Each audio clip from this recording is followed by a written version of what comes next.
Actually JFDM. Actually JFDM here. So, we just finished the latest session of Draw Steel, and some big stuff happened. So, the players went through the portal, was left over from killing the tree, which I named the Soulforge tree, and they went into a place in Equinox called the Soulforge. They didn't necessarily know that, though, but it is what ended up being. So I did have that couple from the previous episode that was dining with the fairies. They entered the glade after the party had just defeated this tree, and just silently, as the group was eating the apples given to them by Zarian, they just walked into the portal. So the group sort of was like, They waited a little bit of time, which was good, and then they stepped through themselves. They came out into this pool of blood. They saw evidence that a couple of things had recently been either pulled out or dragged out of this pool of blood, as there was, blood stains, fresh. There was plenty of dried blood around. Almost like some guards that would have been up here grabbed these two and dragged them away. So they're up on this balcony and they're observing down into this smithing operation. And they watch as some poor human is brought over to this plant. I describe it kind of like a Venus flytrap or like piranha plant almost. And its jaws come down on this thing and kind of stay there. And they watch as this like glowing light, it can be seen like go up the stem and kind of come out onto this leaf, and it's almost like proffered on its leaf, just this glowing thing. And one of these tenebral dwarves, which is what I'm calling them, comes up with some tongs, grabs it, brings it over, and starts like basically the process of forging it, heating it up, pounding it out, folding it with some metal that is also in the same process. And this metal starts to get this shadowy glow to it. So they're basically seeing the process of how these black arrows are made. They decide, after witnessing this, they see this chained up elf guy over there who's sort of directing the forging. After seeing that there's, 4 guards in the room, basically, these 3 smiths, the chained up elf, and a couple of doors, they start to pretend like they're almost like zombies, like figuring, okay, they walked down, they must have come through here, walked down the stairs, and just been accepted into the prison, basically.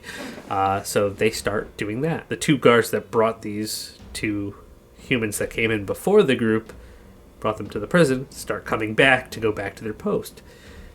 And so they're like confused, and they walk up to the party, and they're like not scared, because what normally happens is people end up through this portal, they're snapped out of that compulsion from the cherries and that feeling from the cherries, and they look around and they immediately become very frightened and upholder. Okay, that's kind of normal for this area. But then a Time Raider and a Revenant, that's weird. And it doesn't even connect to me, or apparently these dwarves, that a Revenant wouldn't be eating, and therefore wouldn't be eating a cherry, and therefore wouldn't be, acting this way. But maybe they couldn't tell he was a Revenant. It didn't even register to me at the time to think about that. But that's okay. The dwarves are sort of buying this, and so they start leading them to the prison. So that's 3 of them going to the prison. The other 2 are on the stairs, like hiding, watching this all go down. The troubadour, the shadow, and the conduit are brought to this prison area, and while the dwarf opens up the prison, there's a bunch of prisoners in there. I described it's like this kind of small area, but there's got to be 50 people in here. It's packed in. They're packed in, which 50 people probably only represents half of the population of birds, maybe less. Plant to see that the idea that a lot of these people have already been used. I can't remember if after I talked about that glowing light being forged, if I talked about the body being led away. I think I did. The body of the person is then used for more blood for that pool, but they were brought back to the prison for now. But meanwhile, we're at the prison here. Conduit decides that he understands, how mechanisms and stuff like that work, so he wants to try and like jam the lock on this thing as he walks into the prison, like using just like dirt and stuff. So like, okay, sure. So he rolls it and he gets a pretty good result. So he's able to do it without this dwarf noticing him doing it. And so then the dwarf goes to close the door and it like won't close properly. So he's like calls in another dwarf and they kind of start like arguing, and that's when the group turns and just attacks them. They basically their idea is deal with these dwarves. There's only a couple more outside. We can hold them off while this like almost stampede of prisoners makes their way back to the portal, which I described that as they came through the portal, they sort of intrinsically knew when they ended up like basically like Thanos or Hawkeye after getting the Soul Stone from Vormir. They're just like in that pool of water. It's like that, but they're in the pool of blood. But they know that all they would have to do is basically lay back down in it and submerge themselves and will it, and they could get back to the other side. They get this line of prisoners start going, the fight's on. The other two are, back.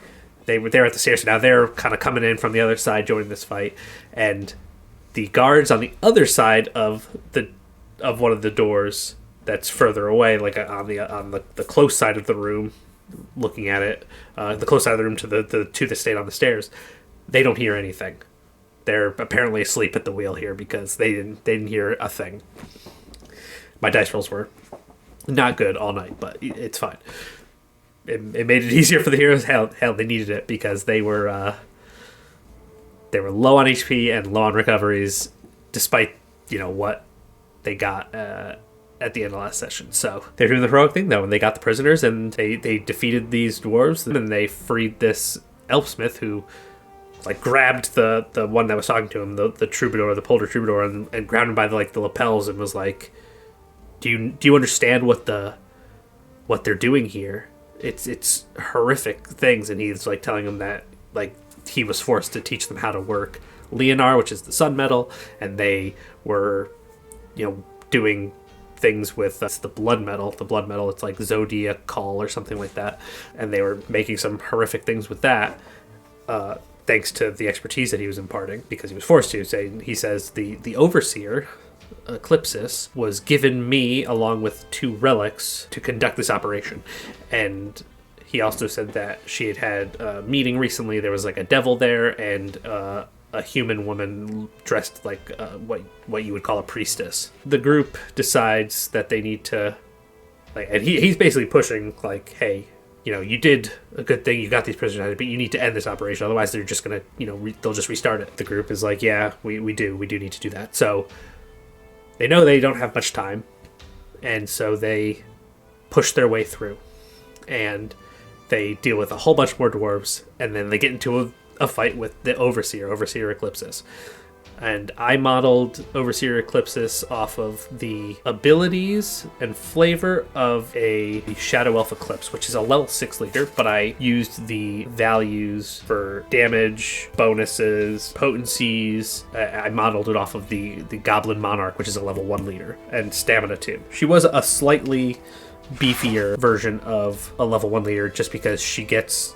Since she was like always in concealment of the Umbra, while she's concealed, and since it's basically always dark, she's kind of concealed. And so I effectively, by giving her this damage immunity 3, increased her HP by, I don't know what that maths out to, but it makes her a little beefier. I mean, she ended up surviving almost 3 full rounds. She got to do all of her villain actions, so she made it to 3 rounds of her own acting. I think that's about right.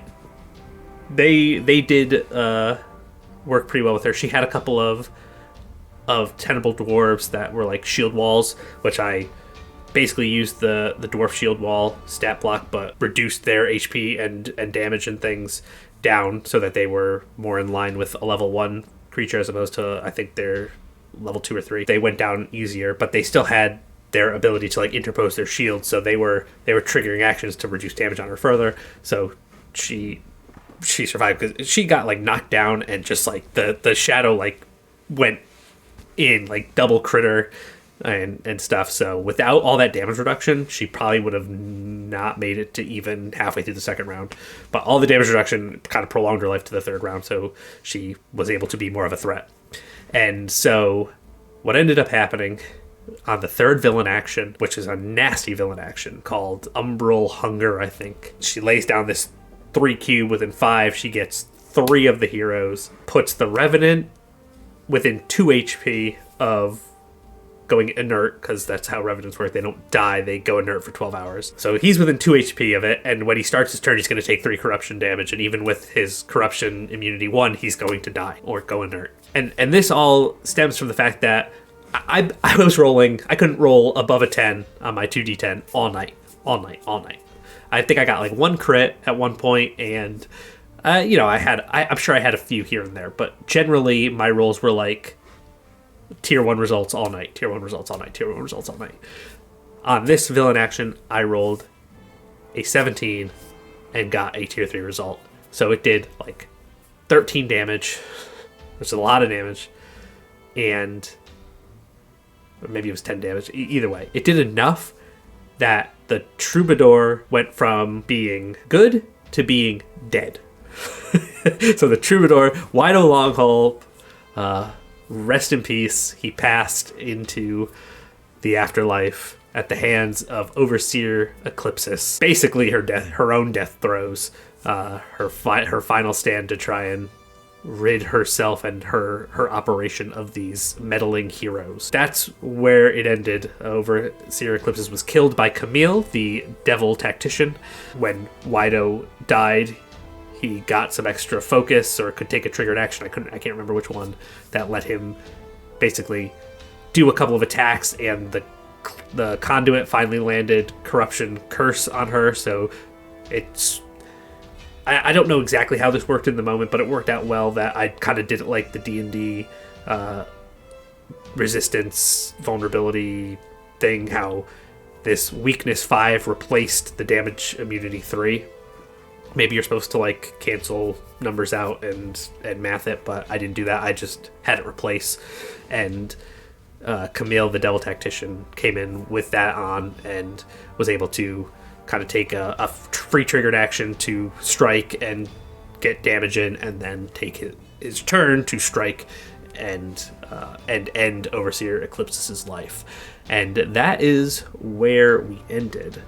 They still have to sort of investigate around in the office of Overseer Eclipsis. But Wido Longhole, the Polder Troubadour, is dead. Now, we discussed a few options of what we're going to do from here in terms of that character. The player, I mean, I swear, this player is the only one whose characters I kill. I think I've killed 5 or 6 of his characters in my games. He plays like all of them, so I guess it's bound to happen. But, I floated the idea that if he wanted to, I see no reason why he couldn't come back as a Revenant. And he said, yeah, maybe I'll do that, but change the class. It's a play test. He does want to try out other stuff, and I think that's great. I think if death doesn't change you, what will, right? So I see no reason that he couldn't come back as a Revenant of a different class, but still be playing that character, if you will. I think that'd be cool. Other option I said was, well, you just rescued a bunch of these heroes, or a bunch of these people of Broads and the surrounding area, so you would have to wait until the group left this place effectively. But then someone could come up, thank them, and ask to join them in their adventures, and that could work. Otherwise, and that would probably be a human, because that's what most people are around here. Otherwise, you're kind of waiting until the group gets back to Castle Lenovia, which I think is probably where they're going to head anyway, so it probably wouldn't be too long into the session. But then, I need to look into a few things, like, obviously, all the victories that Wido had would be gone if he started a new character.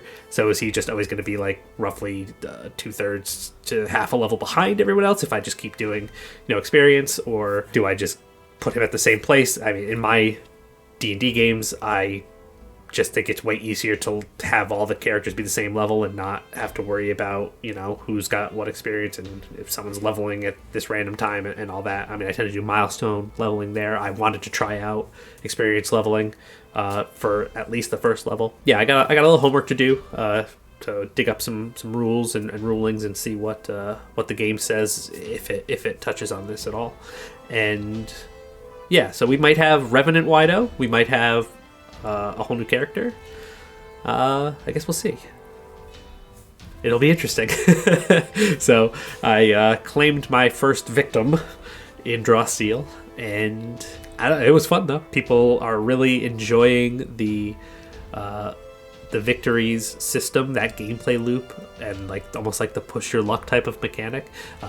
Multiple people commented on really liking that this session specifically. I mean, it took us 4 to 5 sessions to get to the point where they were at like 6-7 victories, so they're starting every fight with just a bunch of resources and hitting their highest cost abilities like almost immediately and getting to do cool stuff right away. So they're enjoying that. They like it, and I like it. I think it's a really good system.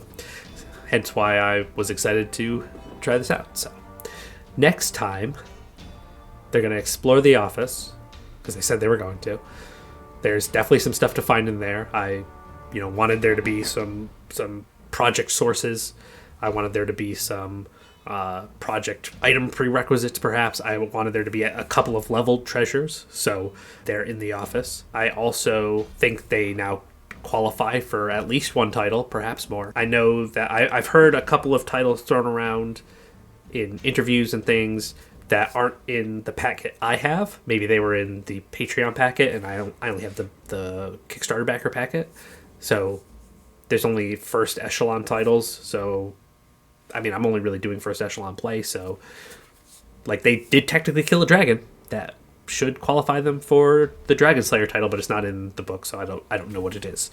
I've got some rewards, some treasures lined up that they hopefully find. I mean, they're basically guaranteed to find at least some, so that should be good. And then they'll head back to town. They'll have the praise of the local people. They'll be able to see families reunited, and probably there'll be a small caravan heading back to the seat of the barony, Castle Novia, that they could join, or I mean, they have their horses, they could go separately. They might stop at the shrine that Reyna, the conduit that they met on, or did I call her a conduit? Maybe she's just a priestess, that they met on the way out here.